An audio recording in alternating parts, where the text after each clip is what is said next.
ہم تو دوسروں کی غلطیوں کو معاف نہیں کرتے، ہم تو بلکہ اگر کسی نے کوئی غلطی کر دی ہے تو ہم تو پوری زندگی اس کی وہ غلطی دہراتے رہتے ہیں، اس کے سامنے لے کے آتے رہتے ہیں کہ بس تم سے یہ غلطی ہو گئی ہے۔ دیکھیں جی، حضرت آدم علیہ السلام نے غلطی کی تھی، اس کے بعد اللہ تعالیٰ نے الٹیمیٹلی انہیں معاف کر دیا تھا انہیں، خیر اس کے بعد ہم لوگ ایک آزمائش میں آ گئے۔ اگر ہم کوئی غلطی کر کے یہ بات سوچتے ہیں کہ اللہ تعالیٰ ہمیں معاف کر دے تو ہمیں بھی دوسروں کی غلطیوں کو معاف کر دینا چاہیے۔ اس کے بعد سورہ لقمان کی آیت نمبر 19 ہے کہ لوگوں کے ساتھ آہستہ بولا کرو، اور اسی کے ساتھ ہی دوسری بات ہے کہ اپنی آواز نیچی رکھا کرو۔ تو آہستہ بولنے کا مطلب یہ ہے کہ آپ دھیمے مزاج میں بات کریں تاکہ دوسرے بندے کو یہ فیل نہ ہو کہ آپ اسے ڈومینیٹ کرنے کی کوشش کر رہے ہیں۔ آپ دھیمے مزاج میں بات کریں، اور یہ قرآن پاک کا حکم ہے۔ دوسروں کا مذاق نہ اڑایا کرو، سورۃ الحجرات آیت نمبر 11۔ مذاق اڑانا تو آج کل ہماری سوشل نارم بن گئی ہے جی، کہ ہم جب تک مذاق نہ اڑائیں ہمارا تو کھانا ہی نہیں ہضم ہوتا۔ تو قرآن پاک میں اس چیز سے منع کیا گیا ہے، قرآن پاک میں تو اللہ تعالیٰ کے احکامات ہی ہیں۔ اب ہم کسی کا اگر مذاق اڑاتے ہیں، پتہ نہیں قیامت کے دن اس کے بدلے میں ہمارے ساتھ کیا ہوگا۔ والدین کی خدمت کیا کرو، والدین سے اف تک نہ کیا کرو، اور والدین کی اجازت کے بغیر ان کے کمرے میں نہ داخل ہوا کرو، سورہ نور آیت نمبر 58۔ دیکھیں یہ بات تو ویسے بھی ایک انڈرسٹوڈ بات ہے کہ والدین کی خدمت کرنا تو ہر اولاد کے اوپر فرض ہے۔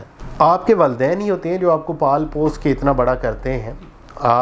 جب ہم بڑے ہو جاتے ہیں تو ہم یہ سوچتے ہیں کہ نہیں، اب ہم لوگ والدین سے زیادہ بہتر سوچنا شروع ہو گئے ہیں۔ شاید کوئی چیزیں ایسی چینج ہو گئی ہوں کہ جن کے بارے میں علم نہ ہو انہیں اس چیز کا پتہ نہ ہو، کہ جس طرح اب ہم کمپیوٹر یوز کر رہے ہیں، شاید ہمارے والدین کو نہ پتہ ہو یہ کمپیوٹر یوز کیسے ہوتا ہے، لیکن اس سے ہم یہ نہیں کہہ سکتے کہ ہم ان سے زیادہ چیزوں کے بارے میں ایکسپیرینس رکھتے ہیں۔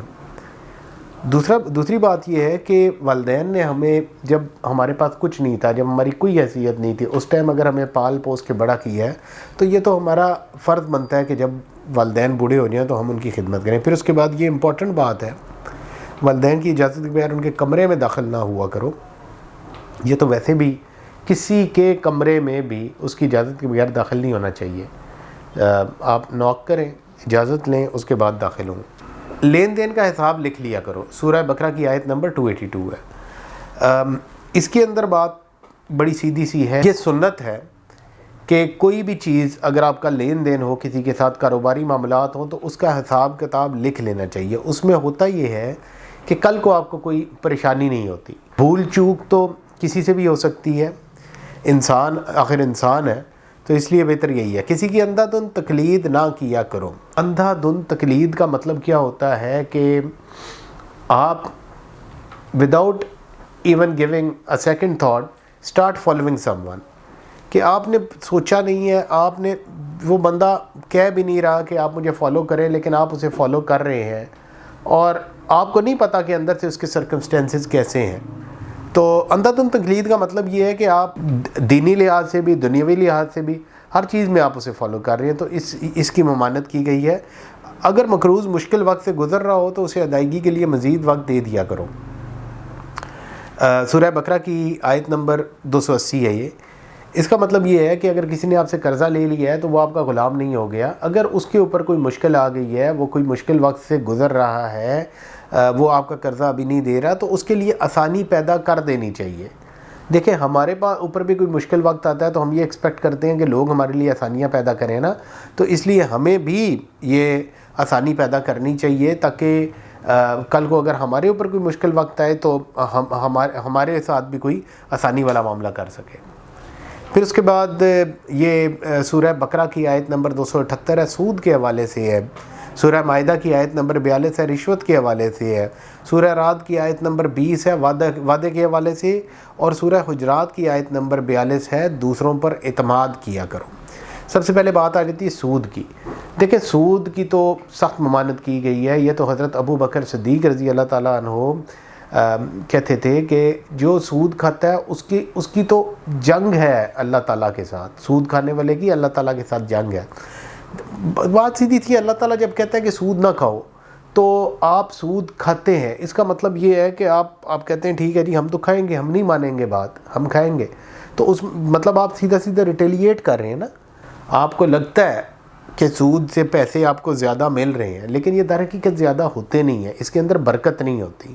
اب برکت کیا چیز ہے یہ ایک الگ ٹاپک ہے. پھر اس کے بعد رشوت نہ لو. رشوت کے حوالے سے تو رشوت لینے والا اور دینے والا دونوں جہنمی ہیں. پھر وعدہ نہ توڑو، کہ ہمارے ادھر تو بڑا کامن ہے جی کہ وعدہ کر کے اس کے بعد ہم توڑ دیتے ہیں اور کہتے ہیں ہم نے یو ٹرن لے لیا ہے. تو میں بہرحال یہ کوئی سیاسی بات نہیں کر رہا، ویسے ایک جنرل بات کر رہا ہوں. دوسروں پر اعتماد کیا کرو. آج کل ہمارے ادھر اعتماد کا فقدان ہو گیا. ہم دوسروں کے بارے میں بدگمانی اپنے دل میں ڈال لیتے ہیں کہ ہم یہ کہتے ہیں کہ فلاں ہمارے بارے میں غلط ہی سوچ رہا ہوگا. اصل میں آپ کو یہ بات بتاؤں کہ شاید وہ ہمارے بارے میں غلط نہ سوچ رہا ہو، لیکن ہم ضرور اس کے بارے میں غلط سوچ رہے ہیں، اسی لیے ہم یہ سوچ رہے ہیں کہ وہ ہمارے بارے میں غلط سوچ رہا ہے. تو قرآن پاک میں اس کے اوپر اسٹریٹ اوے منع کر دیا گیا ہے. سچ میں جھوٹ نہ ملایا کرو. سورہ بقرہ کی آیت نمبر 42 ہے یہ. اس کا مطلب یہ ہے کہ جو بات جتنی ہو اسے اتنا ہی رہنے دیں، اس کے اندر مزید ایڈیشن کرنے کی ضرورت نہیں ہوتی. کہ سچی بات ہے اس کے اندر صرف آپ نے 0.5% آپ نے اس میں جھوٹ ملا کے اس پوری کی پوری بات کو آپ نے کنٹروورشل بنا دیا. لوگوں کے درمیان انصاف قائم کیا کرو. اس کا مطلب یہ ہے کہ آپ حق کی سائڈ پہ رہیں. آپ کو یہ نہیں ہونا چاہیے کہ مطلب کہ ایک چھوٹی برادری والا بندہ وہ حق پہ ہے لیکن بڑی برادری والا بندہ وہ نا انصافی پہ ہے، تو آپ یہ کریں جی کہ آپ بڑی برادری والے بندے کے ساتھ مل جائیں. تو اس چیز سے منع کیا گیا. انصاف کے لیے مضبوطی سے کھڑے ہو جایا کرو. سورہ نساء کی آیت نمبر 135. اس کا مطلب یہ ہے کہ جہاں کہیں بھی آپ کو نا انصافی نظر آ رہی ہے نا، تو اس کے لیے آپ کو کھڑے ہو جانا. لائک آپ اپنا حق لینے کے لیے جاتے ہیں، آپ کو آپ کا حق نہیں ملتا جو کہ انصاف کے خلاف ہے، اس کے لیے آپ کو لازمی طور پہ کھڑا ہونا چاہیے، کیونکہ آپ کے ساتھ کافی زیادہ لوگ ایسوسیٹڈ بھی ہوتے ہیں. مرنے والوں کی دولت خاندان کے تمام اراکین میں تقسیم کیا کرو. سورہ نساء کی آیت نمبر 8 ہے یہ. سورہ نساء کے اندر انہیریٹنس کے معاملات کو ڈسکس کیا گیا ہے. تو مرنے والوں کی دولت خاندان کے تمام ارکان میں تقسیم کیا کرو. اس کے اندر وہ ڈسٹریبیوشن کا ایک طریقہ کار بتایا گیا ہے، اسے آپ نے فالو کرنا ہے. خواتین بھی وراثت میں حصہ دار ہیں، یہ ہم سب کو پتہ ہے. سورہ نساء کی آیت نمبر 7 ہے. یتیموں کی جائیداد پر قبضہ نہ کیا کرو. سورہ نساء کی آیت نمبر 2 ہے یہ. اب ہوتا یہ ہے جی کہ کوئی یتیم ہے اگر، اور آپ اس وقت تک اس کی جائیداد کی دیکھ بھال کر سکتے ہیں جب تک کہ وہ اس قابل نہیں ہو جاتا کہ وہ اپنی جائیداد کی دیکھ بھال کر سکے. یتیموں کی حفاظت کیا کرو کہ اگر کوئی یتیم ہو گیا تو اس کی حفاظت کریں. سورہ نساء کی آیت نمبر 127 ہے. دوسروں کا مال بلا ضرورت خرچ نہ کیا کرو. اس کے اندر بھی بات اصل میں یہ سورہ نساء کی آیت نمبر 6 ہے. بات وہی ہے کہ اگر آپ کے پاس کسی یتیم کا مال ہے، کیونکہ وہ بچہ ہے ابھی اور اس نے ابھی بڑا ہونا ہے، تو آپ نے وہ بلا ضرورت خرچ نہیں کرنا، کہ وہ آپ نے اس کی فلاح و بہبود کے لیے خرچ کرنا ہے اور اتنا ہی خرچ کرنا ہے جس کی ضرورت ہے. زیادہ خرچ کر کے تو وہ اس کا ختم ہو جائے گا، پھر بعد میں وہ بڑا ہوگا تو وہ کیا کرے گا جی. لوگوں کے درمیان صلح کرو. سورہ حجرات کی آیت نمبر 10 ہے. بدگمانی سے بچو. سورہ حجرات کی آیت نمبر 12. غیبت نہ کرو. اور سورہ حجرات کی آیت نمبر 12 ہے. اور پھر جاسوسی نہ کرو. سورہ حجرات کی آیت نمبر 12. جاسوسی نہ کرنے کا کیا مطلب ہے جی؟ کہ یہ ہمارے جو ان سے ایجنٹس ہوتے ہیں، کیا یہ قرآن پاک کے بغیر کام کر رہے ہیں؟ دیکھیں جاسوسی کا یہاں پہ جو مطلب ہے، جو میری سمجھ بوجھ ہے، وہ ہے کہ کسی کی ٹو میں نہ لگے رہا کرو. وہ اس جاسوسی کی بات ہو رہی ہے کہ جس طرح ہم دفاتر میں باس کا آدمی بننے کے لیے ہم کیا کرتے ہیں کہ ہم شکایتیں لگاتے ہیں، ہم دوسروں کے اوپر نظر رکھتے ہیں کہ فلاں بندہ کتنے بجے دفتر آیا یا کتنے بجے دفتر سے جا رہا ہے، اور باقی اس طرح کی چیزیں. تو یہ میرے خیال میں یہ وہ والی بات ہے. خیرات کیا کرو. سورہ بقرہ کی آیت نمبر 271. غربا کو کھانا کھلایا کرو. سورہ مدثر کی آیت نمبر 44. ضرورت مندوں کو تلاش کر کے ان کی مدد کیا کرو. سورہ بقرہ کی آیت نمبر 273. کیا بات کی گئی ہے کہ ضرورت مندوں کی مدد کیا تو کرو، لیکن پہلے ضرورت مندوں کو تلاش بھی کیا کرو. دیکھیں سفید پوش جو لوگ ہوتے ہیں نا جی، سفید پوش لوگوں کو آپ دیکھیں گے کہ وہ آپ کے پاس نہیں آئیں گے مدد لینے کے لیے، آپ کو انہیں ڈھونڈنا پڑے گا. تو وہی اصل حقدار ہوتے ہیں. باقی تو یہ جو ان سے آپ کے ہر اشارے پہ آپ کو مانگنے والا ایک مل جاتا ہے نا، تو یہ تو ان کا تو کاروبار ہے، اور شاید ان کے پاس پیسے آپ سے بھی زیادہ جمع کیے ہوئے ہوں. فضول خرچی نہ کیا کرو. سورہ فرقان کی آیت نمبر 67 ہے. خیرات کر کے جتلایا نہ کرو، کہ اگر آپ نے خیرات کر دی ہے اسے آپ مت جتلائیں، کہ آپ اس کے اوپر یہ نہ باور کروائیں جی کہ میں نے خیرات کیا ہے. مہمان کی عزت کیا کرو. سورہ زاریات آیت نمبر 24 سے 27 ہے. مہمانوں کی عزت، اس کا قرآن پاک میں ہمارے کلچر میں بہت بڑا ایک اسے امپورٹنس دی گئی ہے کہ مہمان، بلکہ انڈین کلچر میں تو کہتے ہیں کہ مہمان بھگوان کا روپ ہوتا ہے جی. تو خیر ہمارا سب کانٹیننٹ کا جو کلچر ہے میں اسی کی بات کر رہا تھا. تو مہمانوں کی عزت کیا کرو کہ مہمان کو، مطلب مہمان آپ کی طرف آئے نا تو اسے فیل ہونا چاہیے جی کہ میں اسی گھر کا ہی ممبر ہوں، رادر دین کہ آپ اسے اکھڑے رہیں اور آپ یہ کہیں جی کہ یار یہ کہاں سے آ گیا. دیکھیں جو بندہ بھی آپ کے گھر آتا ہے نا وہ اپنی قسمت کا رزق ساتھ لے کے آتا ہے. نیکی پہلے خود کر لیا کرو پھر دوسروں کو تلقین کرو. سورہ بقرہ کی آیت نمبر 44 ہے. اس میں اصل میں جو بات ہے نا جی لکھی ہوئی وہ اس طرح ہے جس کا مفہوم یہ اللہ تعالیٰ کمی بیشی معاف فرمائے کہ کیا تم لوگ دوسروں کو نیکی کی راہ پہ لگا کے خود اس سے ہٹ گئے ہو کہ سپوز میں ایک نیکی کا کام کرتا تھا، میں نے آپ لوگوں کو اس کے اوپر لگا دیا لیکن پھر بعد میں اس سے خود ہٹ گیا. تو اس بارے میں بات کی گئی ہے کہ آپ خود بھی نیکی کیا کریں اور پھر دوسروں کو تلقین کیا کریں. زمین پر برائی نہ پھیلایا کرو. سورہ عنکبوت آیت نمبر 36. دیکھیں زمین پر برائی نہ پھیلائے. زمین پر برائی کیسے پھیلائی جا سکتی ہے؟ زمین پر برائی مختلف طریقوں سے پھیلائی جا سکتی ہے. آپ قتل و غارت کر کے، آپ چوری ڈکیتی کر کے، اس کے بعد آپ لوگوں کا مال کھا کے، اس کے بعد آپ سوشل میڈیا پہ یہ جو غلط پوسٹیں کرتے ہیں، یہ آپ برائی کو، یہ تو بہت جلدی پھیلاتے ہیں آپ برائی کو کہ مطلب آپ نے فوراً ایک چیز کو وائرل کیا اور ایک چیز پتہ نہیں کتنے لوگوں تک چلی گئی. اب سپوز ایک بندے نے کوئی غلط چیز پھیلا دی ہے، وہ بندہ فوت ہو گیا جس نے وہ پھیلائی ہے. اب جب تک وہ چیز چلتی رہے گی، لوگوں تک پہنچتی رہے گی، اسے گناہ بدستور ملتا رہے گا اس کے فوت ہونے کے بعد بھی. یہ جس طرح آپ کو نیکیاں، اگر آپ نے کوئی نیکی کر دی ہے وہ اسی طرح آپ کو ڈبل ٹرپل ہو کہ جب تک آپ اگر فوت ہو جائیں، آپ نے صدقہ جاریہ کیا ہوا ہے تو اس کا آپ کو ثواب ملتا رہتا ہے. گناہ کا بھی یہی حساب ہے. لوگوں کو مسجد میں داخلے سے نہ روکو. سورہ بقرہ کی آیت نمبر 114 ہے کہ لوگوں کو مسجد میں داخل ہونے دیں. اس کے اندر ایک بات اور بھی ہے کہ اس کے اندر عورتوں کا ایک مسئلہ آ جاتا ہے کہ کیا عورتوں کو مساجد میں جانا چاہیے. دیکھیں وہ مساجد جس کے اندر عورتوں کے لیے ایک الگ انتظام کیا ہوتا ہے، عورتوں کو بالکل مساجد میں جانا چاہیے. جنگ کے دوران جنگ کے آداب کا خیال رکھا کرو. سورہ بقرہ کی آیت نمبر 190 ہے. جنگ کی آداب کیا ہوتے ہیں کہ آپ نے بچوں کے اوپر ہاتھ نہیں اٹھانا، آپ نے اس کے علاوہ درختوں کو آپ نے نہیں کاٹنا، جانور مویشیوں کو آپ نے نہیں مارنا. اس طرح کے اس کے آداب ہیں جس کے اوپر یہ مطلب ایک لمبی بات چیت ہو سکتی ہے کہ مطلب ایون آپ جنگ کر رہے ہیں. وہ کہتے ہیں نا کہ محبت اور جنگ میں سب کچھ جائز ہوتا ہے، لیکن قرآن پاک کہتا ہے کہ جنگ کے دوران جنگ کے آداب کا خیال رکھا کرو کہ جنگ کے بھی کچھ قوانین ہیں، جنگ کے بھی آداب ہیں، ان کا بھی آپ نے خیال رکھنا ہے. سب کچھ جائز نہیں ہوتا، دونوں صورتوں میں سب کچھ جائز نہیں ہوتا. جنگ کے دوران پیٹھ نہ دکھاؤ. سورہ انفال کی آیت نمبر 15 ہے کہ اگر آپ نے جنگ شروع کر دی ہے کافروں کے ساتھ تو اس کے بعد اگر آپ نے پیٹھ دکھا دی تو مطلب آپ پھر کہاں کے مسلمان رہے. مذہب میں کوئی سختی نہیں. سورہ بقرہ کی آیت نمبر 256. مذہب میں کوئی سختی نہیں، اس کا مطلب ہرگز یہ نہیں ہے کہ سب کو کھلا چھوڑ دیا جائے کہ آپ اپنی مرضی سے جو مرضی ہے کرنے. دیکھیں جی آپ اس بارے پہ میں بہت لمبی چوڑی بحث ہو سکتی ہے، لیکن میں ایک چھوٹی سی بات کروں گا کہ ایون اگر آپ کو یہ لگے نا کہ آپ کا بچہ کچھ غلط کر رہا ہے تو آپ اس پہ سختی کریں گے اسے صحیح راستے پہ لانے کے لیے. کہ اگر آپ کا بچہ چھلانگ مارنا چاہتا ہے چھت سے، آپ کہیں یار کوئی سختی نہیں ہے جو مرضی ہے کرے، نہیں، آپ اسے روکیں گے بالکل. اسی طرح مذہب کے اندر بھی ایک لمٹ تک آپ سختی کر سکتے ہیں. آپ دیکھیں نا 7 سال کے بچے کے اوپر کو آپ نے نماز سکھانی ہے اور جب وہ 10 سال کا ہوگا تو اس کے اوپر آپ نے مطلب ہاتھ اٹھا کے اسے نماز پڑھانی ہے، زبردستی آپ نے اسے نماز پڑھانی ہے. تو سختی تو یہاں پہ آ گئی نا. یہی سختی ہے، اتنی ہے کہ آپ مطلب ایک لائن پہ جب لگ جاتے ہیں تو اس کے بعد کوئی سختی نہیں ہے، آپ کو سمجھ بوجھ ہو جاتی ہے. پھر حکمران کو میرٹ پر منتخب کرو. سورہ بقرہ آیت نمبر 247 ہے. اب یہ جو بات ہے نا میرٹ کی، یہ بات ادھر وہ نہیں ہو رہی ہماری جو جمہوریت میں جو ہوتا ہے اس کی بات نہیں ہو رہی. یہ بات ہو رہی ہے کہ اس ٹائم جب خلفائے راشدین ہوتے تھے، جب وہ لوگ ہوتے تھے، ان کے اندر سے حکمران کیسے چنا جاتا تھا، اس میرٹ کی بات ہو رہی ہے. کسی پر اس کی ہمت سے زیادہ بوجھ نہ ڈالو. سورہ بقرہ کی آیت نمبر 286.